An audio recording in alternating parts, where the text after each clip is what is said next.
Surabaya, kota besar yang gak pernah tidur. Lampu jalan menyala terang, kendaraan lalu lalang, dan suara klakson jeti musik latar yang biasa aja buat warga sini. Tapi di antara gemerlap dan kesibukan kota, ada satu bangunan tua yang berdiri. Sepi, sunyi, dan selalu jati bahan bisik-bisik warga sekitar. Bangunan itu dulunya rumah sakit. Lokasinya cukup strategis, dekat jalan utama, tapi entah kenapa sekarang dibiarkan begitu aja. Terbengkalai, dikelilingi pagar tua yang udah berkarat, dan cat dinding yang lepas habis. Udah puluhan tahun kosong, tapi tetap aja aura dari bangunan itu kayak nggak pernah pudar, malah makin bikin bulu kuduk meremang tiap kali lewat. Katanya dulu rumah sakit itu ramai banget, salah satu yang terbaik di zamannya. Pasien dari luar kota pun banyak yang dirawat di sana. Tapi tiba-tiba, tanpa kabar, rumah sakit itu ditutup total. Nggak ada berita resmi, nggak ada pemberitahuan dari pemerintah, dan semua karyawan rumah sakit kayak menghilang dari permukaan. Warga cuma taunya, suatu pagi, rumah sakit itu udah digembok dari luar, dan semua aktivitas di dalamnya berhenti total. Sejak saat itu, tempat itu berubah jadi rumah bagi cerita-cerita mistis yang makin hari makin ngeri. Orang-orang bilang, ada pasien yang meninggal mendadak, padahal kondisinya sehat-sehat aja. Ada juga kabar soal suster yang kerasukan waktu tugas malam di ruang ICU, teriakannya katanya sampai kedengeran sampai ke ruang UGD. Yang paling serem, ada satu dokter yang hilang waktu jaga malam.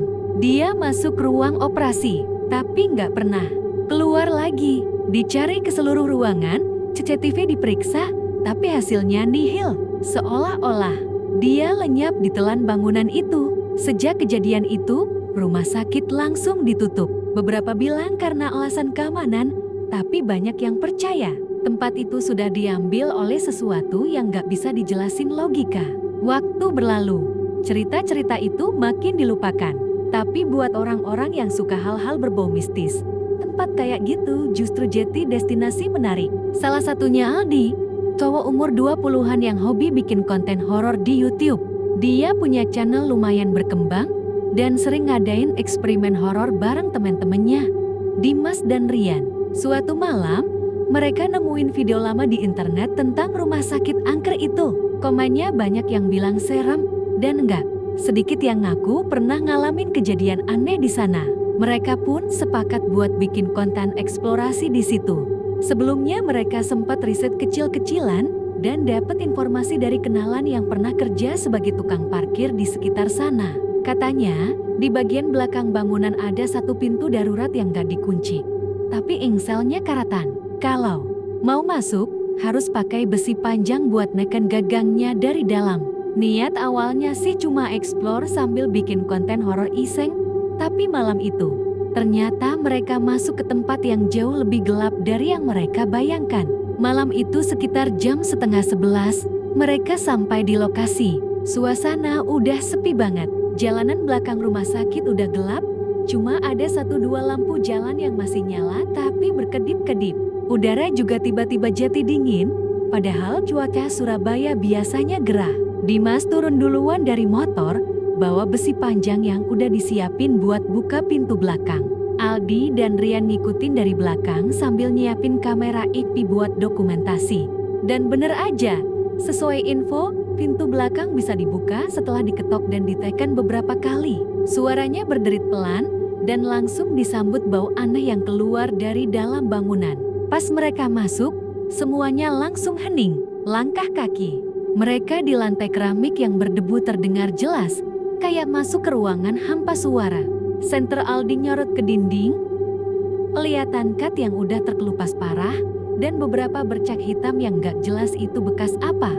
Di lobi utama, semua masih kayak ditinggal dalam keadaan darurat. Ada kursi roda yang posisinya miring, meja resepsionis yang penuh kertas, bahkan ada ranjang dorong yang masih ada selimut putihnya, tapi warnanya udah kecoklatan, seperti kena noda lama.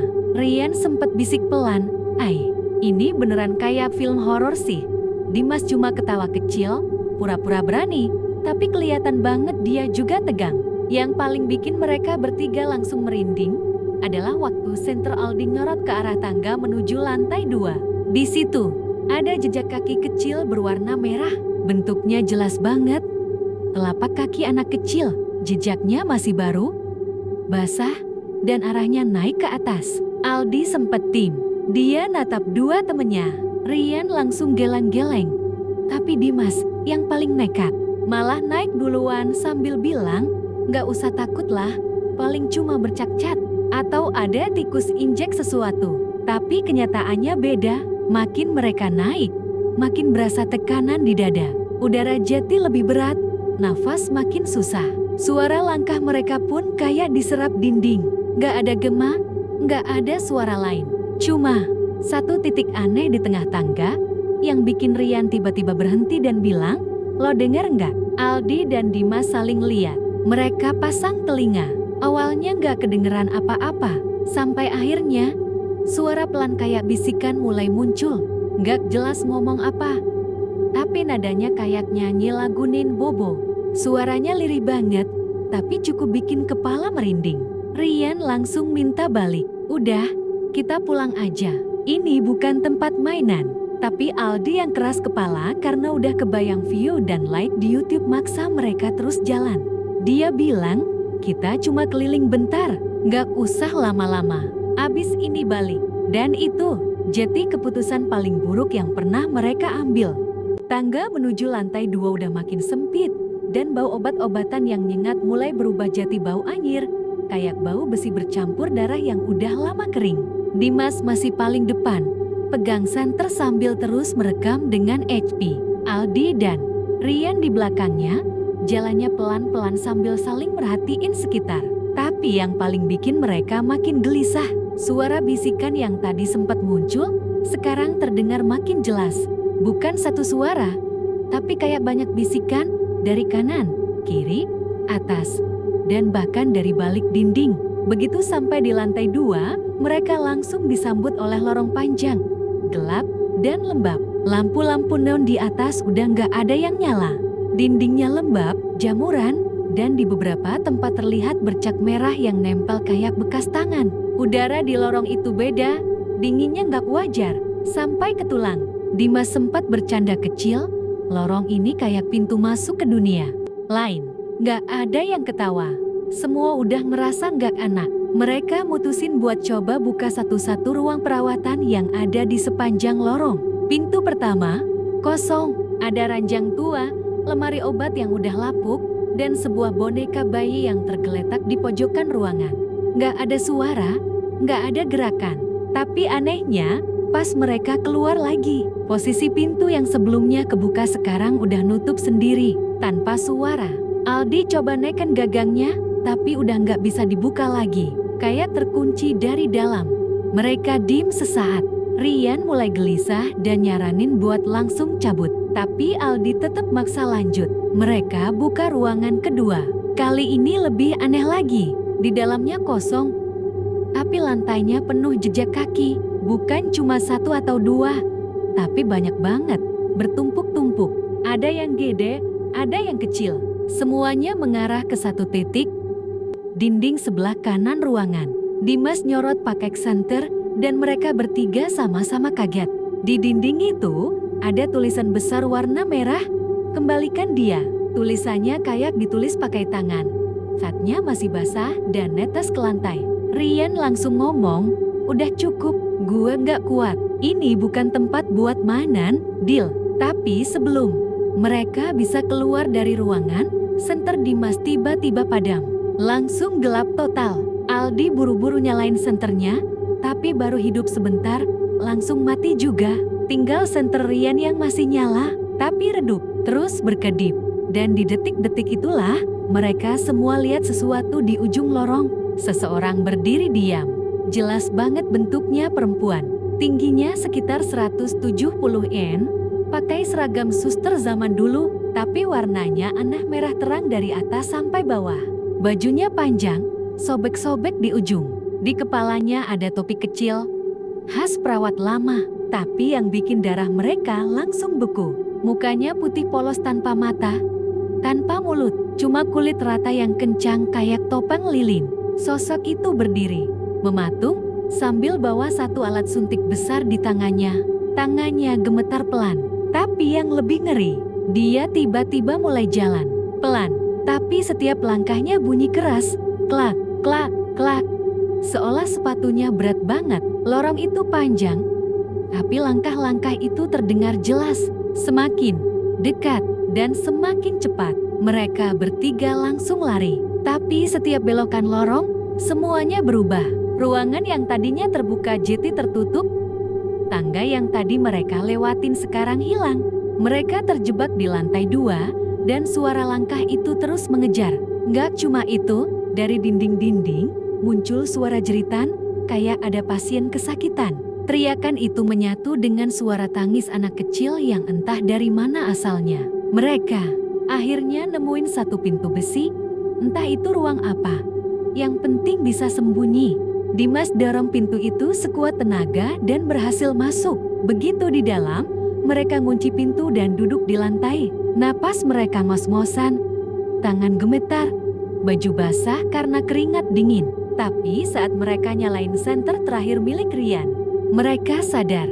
Mereka masuk ke ruang operasi. Ada satu meja bedah di tengah ruangan, lengkap dengan lampu bulat di atasnya. Semua berdebu dan rusak, tapi masih utuh bentuknya. Di sudut ruangan, ada rak instrumen medis yang udah karatan. Tapi ada satu hal yang bikin mereka ngerasa kayak baru dilempar ke neraka. Di atas meja bedah itu, ada orang, seorang perempuan, terbaring, diam. Bajunya putih, tapi penuh bercak darah. Tangannya terikat di sisi ranjang, dan matanya terbuka, melotot ke langit-langit. Tapi dia nggak bergerak sama sekali. Aldi mendekat pelan. Dia nyorot wajah perempuan itu, dan di detik itulah dia sadar. Wajah itu persis dengan sosok perawat merah tadi. Tapi kali ini ada matanya, ada mulutnya. Tapi semuanya terbuka lebar, seperti membeku dalam ketakutan. Perlahan-lahan, mata si perempuan mulai bergerak, menoleh ke arah Aldi. Dan dia buka mulutnya pelan-pelan. Tapi bukan buat ngomong. Dia teriak, keras banget, sampai kaca lampu gantung pecah dan senter mereka langsung mati total. Semuanya gelap lagi. Suara langkah kaki makin dekat, ketukan di pintu makin kencang. Dan di tengah kegelapan itu, Aldi cuma bisa dengar satu kalimat dari arah belakang telinganya. Kamu udah ngambil yang bukan milikmu. Sekarang gantian. Lalu semuanya hening. Gelap. Semuanya benar-benar gelap. Aldi nggak tahu berapa lama dia pingsan atau mungkin cuma kehilangan kesadaran. Tapi ketika dia membuka mata, hal pertama yang dia rasakan adalah dingin. Bukan dingin biasa, tapi dingin yang menusuk sampai ke tulang. Udara di sekitar terasa seperti es. Lantai di bawah tubuhnya lembab, dan dari kejauhan masih terdengar suara tetesan air. Tik, tik, tik. Pelan tapi teratur. Dia bangkit perlahan. Matanya menyesuaikan diri dengan gelap. Senter sudah nggak ada. HP-nya entah kemana. Dia sendirian. Nggak ada Dimas. Nggak ada Rian. Seketika rasa panik mulai naik. Dia manggil-manggil pelan. Dimas, Rian, lo di mana? Tapi nggak ada jawaban. Yang ada cuma suara berat seperti napas. Dari balik dinding, Aldi berdiri pelan, mencoba mencari jalan keluar. Tapi ruangan itu nggak kelihatan kayak ruang operasi yang tadi. Ruangannya lebih besar, lebih kosong, dan dinding-dindingnya lembab penuh lumut, kayak basement tua yang nggak pernah disentuh manusia selama puluhan tahun. Di satu sisi ruangan, ada pintu kayu yang setengah terbuka. Di balik pintu itu, lorong lain menunggu. Lebih gelap, lebih sempit, tapi cuma itu satu-satunya jalan. Dia jalan perlahan, langkahnya pelan banget, berusaha nggak bikin suara. Tapi, lorong itu seolah hidup tiap kali dia jalan. Terdengar bunyi kayu tua berderit. Suara tangisan samar mulai terdengar lagi. Kali ini lebih jelas, tangisan perempuan. Diiringi suara anak kecil yang tertawa pelan-pelan. Campuran suara yang bikin jantung Aldi serasa diperas. Dan di ujung lorong itu, dia lihat Dimas. Dimas berdiri diam, membelakangi dia. Posisinya aneh, baunya naik, tubuhnya gemetar.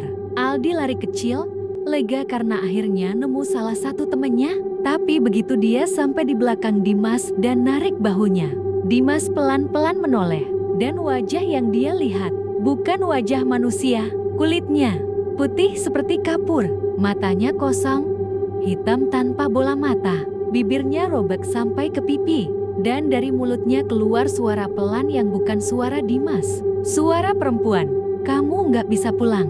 Aldi mundur sambil teriak, tapi tiba-tiba seluruh lorong berubah. Lampu di atas nyala satu-satu, trak, trak, trak, menyala tapi berkedip. Di dinding kanan dan kiri lorong muncul bayangan-bayangan orang yang berdiri menghadap tembok. Ada yang pakai baju pasien, ada yang pakai seragam perawat. Bahkan ada satu bayangan besar yang bentuknya kayak dokter dengan jas panjang. Tapi mereka semua nggak punya wajah. Lorong itu kayak jati panggung siksaan jiwa-jiwa yang nggak bisa pergi. Aldi lari sekuat tenaga. Dia belok ke kanan, ke kiri, tanpa tahu kemana arahnya. Sampai akhirnya, dia nemu satu pintu besi yang terbuka sedikit. Dia dorong dan masuk. Ruangan itu gelap. Tapi ada satu cahaya dari pojokan sebuah TV tua yang nyala sendiri, memutar rekaman CCTV rumah sakit. Aldi dekati TV itu. Gambar di layarnya buram, tapi terlihat jelas. 3 orang masuk dari pintu belakang. Dia, Dimas, dan Rian. Mereka terlihat jalan ke dalam. Tapi anehnya, di belakang mereka ada sosok keempat, perempuan, berbaju merah. Perawat itu ternyata dari awal udah ngikutin mereka. Terus dari satu kamera ke kamera lain, sosok perempuan itu makin dekat. Sampai akhirnya, di satu cuplikan, terlihat jelas dia berdiri di belakang Rian. Dan dalam satu kedipan mata, Rian lenyap. Aldi syak. Dia teriak, tapi tiba-tiba TV itu mati. Seketika ruangan kembali gelap. Lalu, pintu di belakangnya terbuka sendiri. Ada cahaya putih dari luar. Aldi lari keluar, dan gak disangka dia sampai di lobi utama. Lobi yang tadi malam mereka lewati pertama kali. Tapi sekarang, udah pagi. Sinar matahari masuk dari jendela besar. Suara burung mulai terdengar. Kayak semuanya kembali normal. Dia jalan pelan, masih bingung. Pintu keluar sudah terbuka. Dia melangkah keluar, dan saat kakinya menyentuh tanah di luar rumah sakit, Aldi langsung jatuh tersungkur. Kepalanya pusing, penglihatan kabur. Tapi sebelum benar-benar pingsan, dia sempat melihat satu sosok berdiri di balik jendela lantai 2. Sosok perempuan, pakai baju merah, sambil menatap lurus ke arah Aldi, tersenyum. 2 hari kemudian, Aldi sadar di Rumah Sakit Umum Surabaya. Petugas bilang dia ditemukan pingsan di trotoar dekat rumah sakit angker itu. Kondisinya kotor, banyak luka gores, dan bajunya penuh tanah. Polisi sempat nanya apa yang terjadi, tapi Aldi nggak bisa jawab. Dia cuma bilang, "Teman gue masih di dalam." Tim penyelamat sempat masuk ke gedung itu buat nyari Dimas dan Rian. Tapi hasilnya nihil. Nggak ada siapa-siapa. Nggak ada jejak. CCTV kota cuma nangkep Aldi keluar sendirian dari bangunan itu.